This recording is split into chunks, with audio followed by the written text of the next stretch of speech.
Le Seigneur soit avec vous. Et avec votre esprit. Évangile de Jésus-Christ selon saint Luc. Gloire à toi, Seigneur. En ce temps-là, les bergers se hâtèrent d'aller à Bethléem, et ils découvrirent Marie et Joseph avec le nouveau-né couché dans la mangeoire. Après avoir vu, ils racontèrent ce qui leur avait été annoncé au sujet de cet enfant. Et tous ceux qui entendirent s'étonnaient de ce que leur racontaient les bergers. Marie, cependant, retenait tous ces événements et les méditait dans son cœur.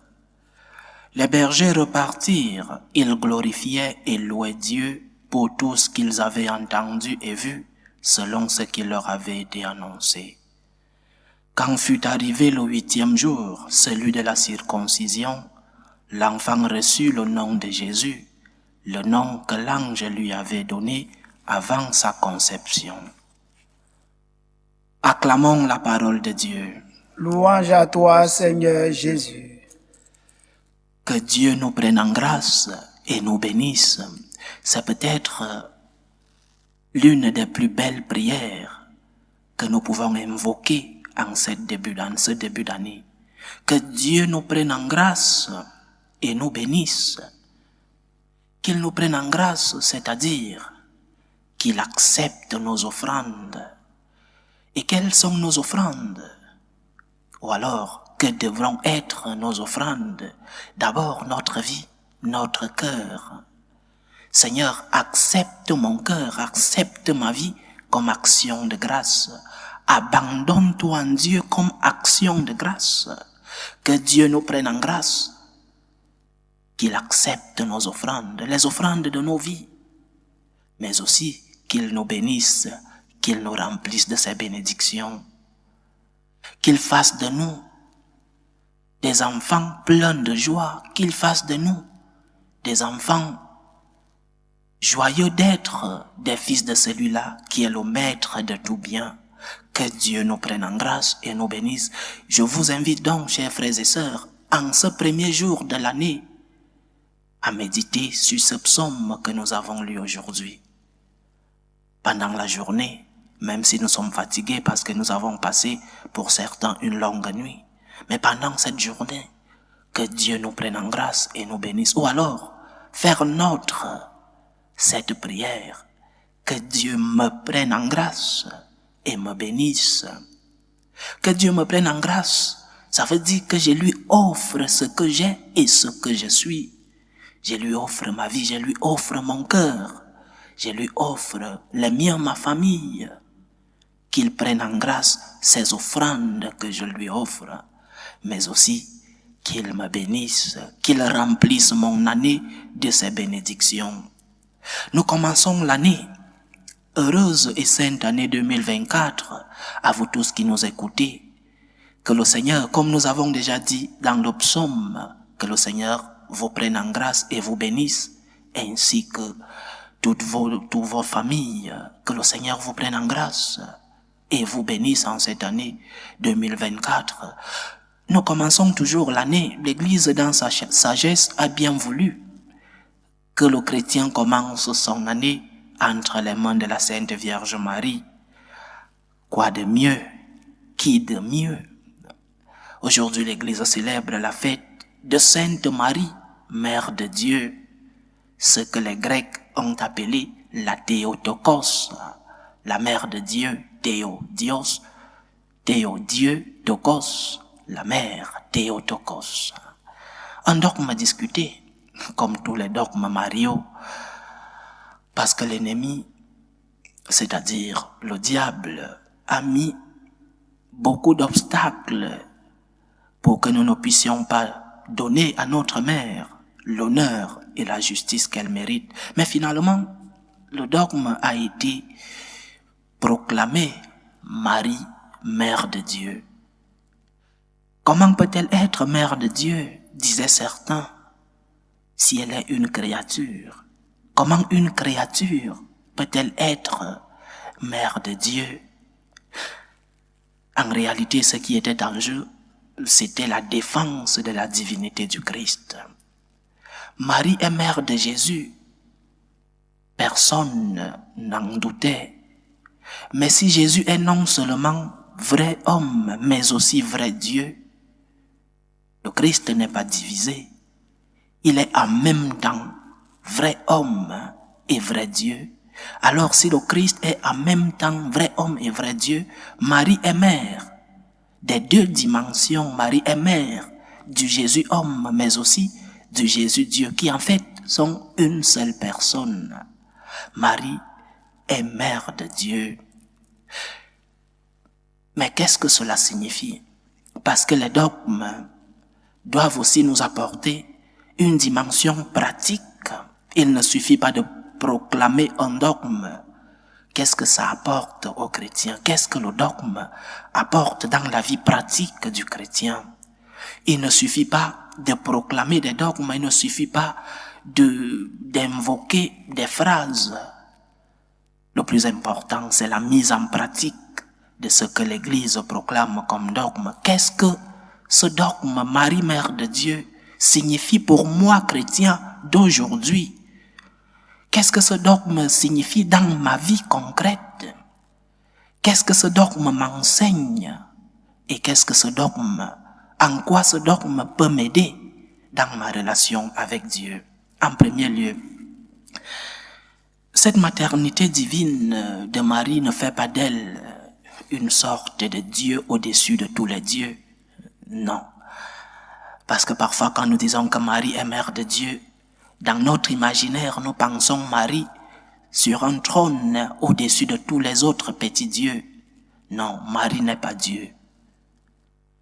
Et cela, parfois fait du mal, parfois dérange. Chaque fois que je prononce cette phrase, je reçois beaucoup de messages de personnes qui m'appellent, des personnes amoureuses, affectueuses de la Vierge Marie. Je l'aime aussi beaucoup. Mais elle n'est pas Dieu. Elle-même s'est toujours identifiée, elle s'est toujours présentée comme la servante du Seigneur. Je suis la servante du Seigneur. Qu'il me soit fait, que tout m'advienne selon ta parole. Donc, la première chose que nous devons dire avant d'entrer dans la phase pratique du dogme, la première chose à dire, c'est que Marie n'est pas Dieu. Elle est une avocate. Elle intercède pour nous, comme elle a intercédé pour ce couple pendant les noces de Cana. Elle intercède. Marie ne fait pas de miracle. Elle intercède auprès de son Fils. Marie n'accomplit pas des promesses dans ta vie. Elle est une avocate. Elle aide nous, ses enfants, à porter nos prières comme un pont, comme un instrument qui nous aide à franchir, à arriver vers son Fils Jésus-Christ. Donc Marie n'est pas Dieu. C'est le premier enseignement de ce dogme. Et en plus, Marie, elle sait qu'elle est une créature. Elle sait qu'elle est la servante du Seigneur. Et comme créature, elle sait que Dieu a des droits sur elle. Elle respecte les droits de Dieu. Elle prend sa place de créature et elle donne la place que Dieu mérite dans sa vie, la première place. Et donc, ce dogme nous enseigne que Marie, parce qu'elle donne la première place à Dieu, comme créateur, elle adore Dieu, elle respecte Dieu, elle obéit à Dieu. Comme créature, elle sait que Dieu est au-dessus de tout. Comme créature, elle respecte par exemple les 3 premiers commandements de la loi de Moïse.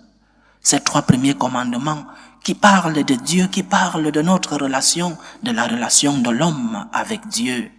Tu aimeras Dieu au-dessus de tout. Tu ne prononceras pas le nom de Dieu en vain. Tu sanctifieras les fêtes. Ces 3 premiers commandements qui sont valables aussi pour nous aujourd'hui. Marie prend sa place de créature. Elle sait qu'elle est une créature et que Dieu a des droits. Dieu a le droit d'être adoré. Dieu a le droit d'être respecté. Dieu a le droit d'être obéi par nous. Comme créature, elle le sait. En tant que créature, elle savait la place qu'elle devait prendre dans sa relation avec Dieu. Marie n'est pas Dieu, elle est une créature. Mais en tant que mère de Dieu, elle a une autre tâche, celle de prendre soin de son fils. Elle a pris soin de son fils vrai homme et vrai Dieu. Mais Marie a pris soin de ce fils qui était, nous sommes encore dans le temps de la nativité, ce fils qui était entre ses mains un bébé, ce fils qui a demandé de l'éducation, de l'alimentation, de la défense. Marie sait qu'elle devait prendre soin de son fils. Je crois que c'est le chemin que la Vierge nous enseigne en ce début d'année à travers ce dogme, chers frères et sœurs. Nous devons adorer Dieu. Dieu est Dieu. Nous devons lui obéir. Nous devons le respecter. Nous devons l'adorer. Nous devons lui donner la première place dans nos cœurs. Si Dieu n'occupe pas la première place dans ta vie, qui occupe cette place? Lorsque Dieu n'occupe pas la première place de ta vie, tu vas te fabriquer d'autres dieux qui seront l'argent, ton travail, la famille, les passions. Parce que Dieu n'occupe pas la première place dans ta vie. Si Dieu n'existe pas dans ta vie, alors tout est permis, comme disait Dostoïevski. Si Dieu n'existe pas, tout est permis, tout est permis. Si Dieu n'existe pas dans ta vie, tu ne pourras même pas aimer l'autre. Tu pourras l'aimer par pur humanisme, mais lorsque cette personne ne mérite pas d'être aimée, tu lui tourneras le dos. Dieu doit être le centre de nos vies, le centre de notre Église. Lorsque Dieu n'occupe plus le centre d'une Église, elle devient une ONG. Et aimer les autres, ce sera comme le monde le dit. Comme le monde aujourd'hui est en faveur de l'homosexualité, alors nous allons aussi nous adapter à ce que le monde dit. Ce n'est pas la charité, cela. La charité, en plus d'autres caractéristiques, c'est aussi amener l'autre à la conversion. Une église qui prêche l'humilité devrait elle-même reconnaître qu'elle s'est trompée. Qu'elle s'est trompée sur ce point, je dis pas essentiel, mais important dans notre foi. Une église qui s'adapte au monde. Je veux pas parler des pressions qui sont externes et internes à notre église, mais une église qui ne prêche pas cette charité qui doit amener l'autre à la conversion. Une église qui prêche le mensonge, c'est une église qui devient une ONG. Il faut la fermer. Et cela, quand je parle de ça aujourd'hui, c'est parce que j'ai mal. J'ai mal que mon église soit si attaquée, mais j'ai plus mal que les membres de mon église puissent céder à la pression du monde. J'ai mal. Et si je ne parle pas de cela, le Seigneur tiendra en compte mon indifférence. Une église qui n'a pas Dieu comme centre devient une ONG. Une église qui veut s'adapter à ce que dit le monde, à ce que le nouvel ordre mondial dit, c'est une ONG. Il faut la fermer. Il faut se détourner de cette église-là. Le Christ, la parole de Dieu, nous enseigne que nous devons accepter le pécheur. Nous devons l'accepter. Nous devons essayer de l'aider dans sa conversion. Nous sommes tous des pécheurs. Chacun de nous est un pécheur. Nous célébrons aujourd'hui la Sainte Vierge Marie. C'est la seule qui n'a pas commis de péché comme créature. Mais nous sommes tous des pécheurs, mais des pécheurs qui recherchent la conversion. Des pécheurs qui acceptent qu'ils sont dans un chemin de péché et qui recherchent la conversion. Et lorsque nous venons à l'église, nous venons justement chercher cette conversion. Mais dire du bien du péché, C'est la signification étymologique de bénir. Dire du bien du péché, ce n'est pas charitable. Ce n'est pas mettre Dieu au centre. Ce n'est même pas aimer celui à qui tu veux donner cette bénédiction. Tu ne l'aimes pas. Tu ne l'aimes pas. Tu es en train de l'envoyer dans la destruction. Parce que aimer, c'est aussi dire la vérité à celui-là qu'on aime. Alors, chers frères et sœurs, comme Marie, adorons Dieu, respectons Dieu, obéissons à Dieu, mais aussi donnons à Dieu la première place dans notre vie. Lorsque Dieu occupe la première place dans ta vie, tout est en ordre. Lorsque Dieu occupe la première place dans ta vie, tu aimeras mieux les tiens, tu aimeras mieux ta famille, tu aimeras mieux ton église. Parce que Dieu sera ton guide, Dieu sera ta lumière. Comme Marie adore Dieu, comme Marie respecte Dieu, respecte les droits de Dieu, comme Marie imite le Seigneur Jésus-Christ dans son humilité. Et lorsque tu t'es trompé, demande pardon humblement. Lorsque tu es dans un chemin qui n'est pas le chemin voulu par Dieu, recherche la conversion.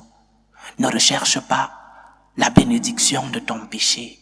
Ne recherche pas qu'on couvre ton péché par des bénédictions. Ces bénédictions ne valent pas, parce que le Seigneur nous a demandé d'accepter le pécheur, mais de lui dire, tes péchés te sont pardonnés, ton péché. Mais si tu n'acceptes pas que tu es un pécheur, alors il n'y a pas de conversion possible. Donc, comme Marie, je reviens, comme Marie, adorons Dieu. Il est notre Dieu.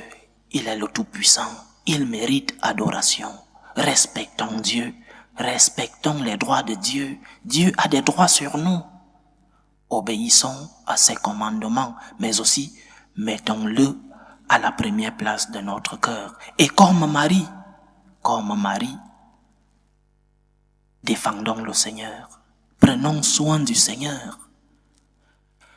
Le Christ est attaqué, il est persécuté. Il est persécuté depuis l'extérieur, mais aussi dans son église, il est persécuté. Comme Marie, prenons soin du Christ, de ce Christ qui meurt de froid, de ce Christ qui est persécuté, de ce Christ qui a faim de nous. Comme Marie, Dieu à la première place, comme Marie, prendre soin du Christ. Loué soit Jésus-Christ. À jamais.